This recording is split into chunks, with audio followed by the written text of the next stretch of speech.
Right. First stage is, you have been out, you've had a lovely time, you've fired off some ammunition, and now you want to reload it.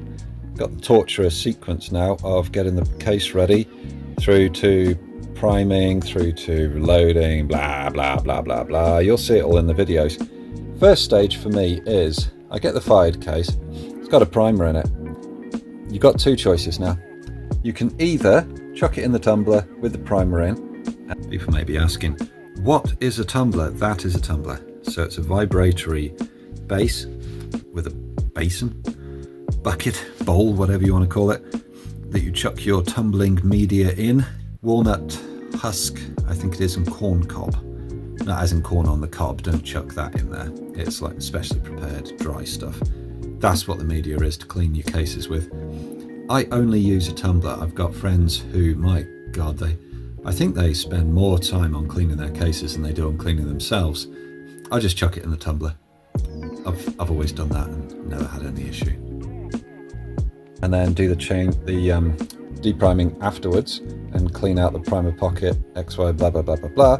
Or you can do what I do, which does make it a bit of a pain in the ass. I actually deprime before I chuck it in the tumbler. So you've got your, stop saying so.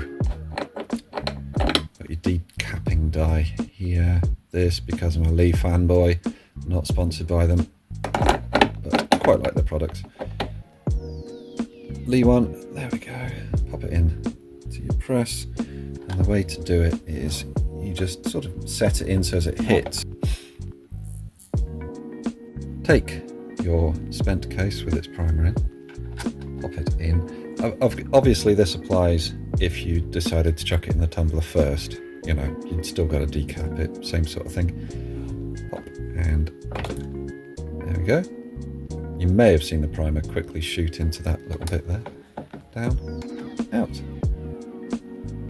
No primer, but a grubby little primer pocket.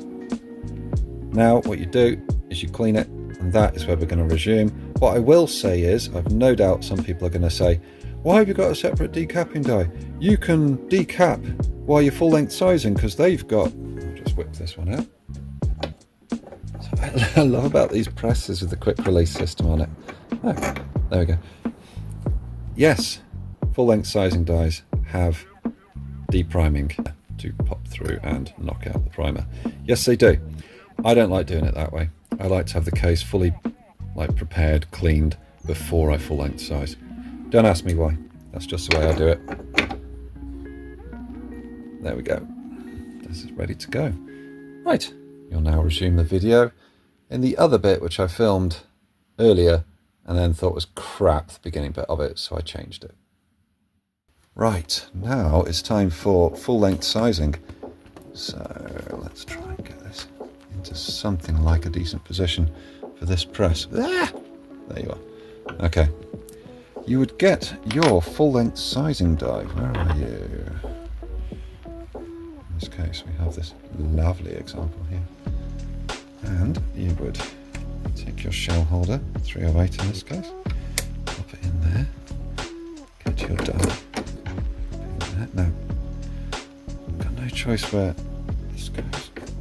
You have adjustment here. Bring your press up to the top of the stroke. Wind down. Touch. Okay. Always want to make sure they touch. Lock wing. Lock wing? Lock ring. Tighten. Bring it back up. Case. I think there are some dies that you don't need lube, but yeah, you need to lube it up. So, stop saying so. Gosh, it's so irritating. Oh. Anyway, I would I use this Lee stuff here. I normally lube up a whole batch and then just work my way through them. Now, I squeeze the lube out onto a mat when I'm doing a whole ruck of them. Can't find the mat. I have no idea where it's gone. It's very annoying. Anyway, I'm just going to, on this occasion, I'm going to just squeeze a bit onto the case. A tiny amount. That's too much, to be honest with you. It's far too much. Give it a good coating all around. With your mat, you just sort of roll it on the mat. You squeeze some of the stuff out, grease out. to the mat and then a tiny bit. The case neck. You can see it's drying already. I do like that about this Lee stuff. There we go. See, it's drying. That's far too much on there. Way, way too much. Pop it into the shell holder. Bring it up, and there we go. At that point, it will have necked the top of the case, i.e. this section here. It will have necked it down. So there's a flare built into the die that now we will bring it up, and it will bring the neck back out. See, there's resistance here. Oh, going, gone. There we go. That is now perfect. Beautiful. You can always tell a sized case because you'll be able to see a line around the side of the case there. So if ever you're looking through your cases and you can't remember which ones are which, that's a pretty good indication. Yeah, that's nice. I'm just checking, make sure it hasn't flared it out here, hasn't bulged the case, anything like that, but that looks pretty much perfect. I'm going to give it a wipe. Handily placed snot rag will do. There we go, get it out from the neck.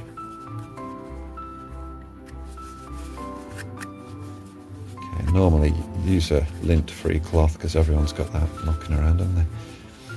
There we go. Brush out the neck if needs be. That's in this section here. That looks pretty good. If the grease has really dried on, then what I do is I wipe it over with some spirit or something like that. Don't use Brasso. Don't try and polish your case, for God's sake, because, yeah, Brasso actually eats brass. That's why it makes it shiny. So if you're losing material each time, I think it actually leaches into the brass as well. Yeah, you can usually see a line here in the die. This is a high quality die, very high quality die. Interested now. See how long that case is. All the accumulated shite out of the way. Venereal on. Okay. Ooh, she's bouncing is because it was flaring. Bouncing back over the place. Probably going to need to trim this. Look at that. It's a 762 by 51 case, 308, whatever. And it's sized down to 51.03. That is well within the tolerance. Yep, because the SAMI is 1.995 to 2.018, I think. So yep, that's perfection. Perfection, what a bloody good die. So there we go. Yeah, one case, ready to go. All you have to do now is another 100 of them, or however many you've got in your pile, and you're good to go. And I do love this, and I hate this about the lead eyes, because if I wanted to change caliber, I want to lock that and tighten up the lock ring. Just literally, he says, twist, out, in, ding. It means you do need these collars. You get one usually with the press, one sometimes with the die or tool or whatever it is. But ideally you want to buy these lock sets. They're color coded. You can buy red, silver, blue and gold. So you can color code your calibers if you've only got a few calibers. If like me you've got more than 4 calibers, then you need more than 4 colors. Where are my... here's my AF hex keys. Oh, good guess. Just be careful, because I think these are aluminium. So when you tighten that up, you're pretty much tightening up for life, because aluminium is not a material that has a huge amount of spring in it. Perfect. So before you tighten, make sure you're happy. Should have so many things in life. Wunderbar. Right, one full-length sizing die. That was beautiful. That was better than the lead eyes. That was so smooth. Right, I've got about 1,000 cases to full-length size today. I'm sure you don't want to watch that. Hope this series is helpful. I hope it's, interesting.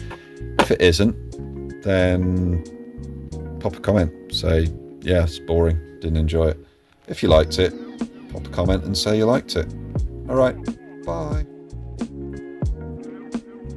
This is your decapping die. You would pop it up and you'd hear a little tinkle, and with any luck the primer goes through this slot in the back, which you can't see. I'll try and gracefully move down. See the slot there on this press. On this one, what's supposed to happen is you deprime. It's supposed to spit out the slot there and go through this chute and collect in the magic tube. There we go. Unfortunately, most of the time that one goes off onto the floor. So this one is a better bet for your depriming. Just bear in mind, there's not a huge amount of capacity back here. Periodically, you'll have to take it off and like shake it or whatever. What I did, I've got it mounted on these 2 blocks of plywood. There's a big void that I've made under there to accumulate more primers, but even so, eventually it gets full. Sometimes it clogs as well, so you have to jam a screwdriver into this slot and just clear the primers. But you know, it doesn't work too badly.